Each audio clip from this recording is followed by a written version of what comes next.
Maksiat lewat mata, nonton tayangan-tayangan yang tidak baik.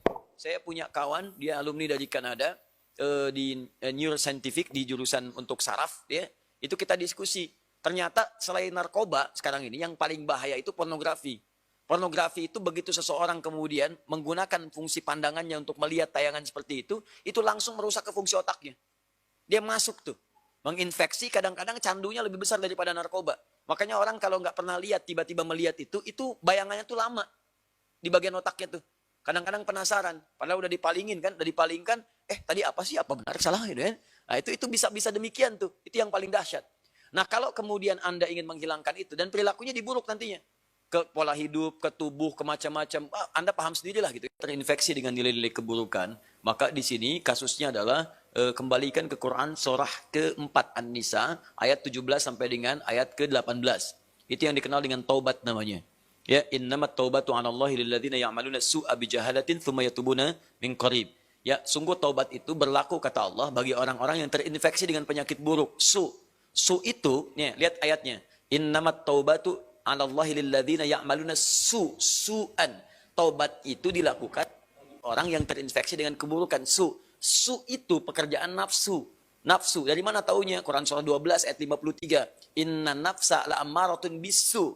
Su sumbernya nafsu. Kalau ada orang kemudian digerakkan nafsu berbuat buruk kemudian sampai terinfeksi dirinya, maka caranya dengan taubat. Apa itu taubat? Taubat itu artinya kembali kepada nilai-nilai kebaikan dengan cara meninggalkan perilaku buruk yang dikerjakan.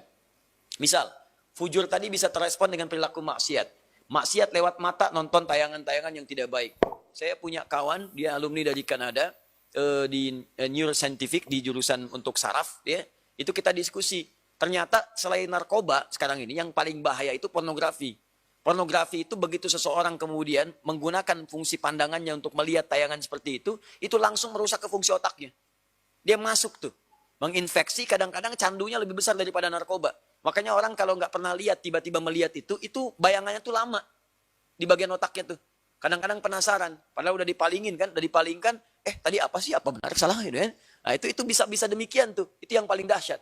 Nah kalau kemudian Anda ingin menghilangkan itu, dan perilakunya diburuk nantinya, ke pola hidup, ke tubuh, ke macam-macam, Anda paham sendirilah gitu kan. Nah, maka apa yang kemudian mesti dilakukan? Tinggalkan itu. Tinggalkan, jauhi, taubat. Akui salah, sesali itu, kemudian tinggalkan, dan cara meninggalkannya ganti dengan yang lebih baik. Pandang yang baik-baik, latihannya begitu. Lihat yang baik-baik ya. Awas, kalau orang terbiasa melihat yang halal, maka yang haram akan alergi. Sama dengan pasangan kehidupan di keluarga. Kalau sering melihat yang halal, pada yang haram itu nggak akan ada ketertarikan berlebihan, nggak ada. Ya, tapi kalau sering melihat yang haram, istri orang itu kan bukan mahram antum. Kalau ngelihat istri orang keseringan, ngelihat istri sendiri jadi nggak enak.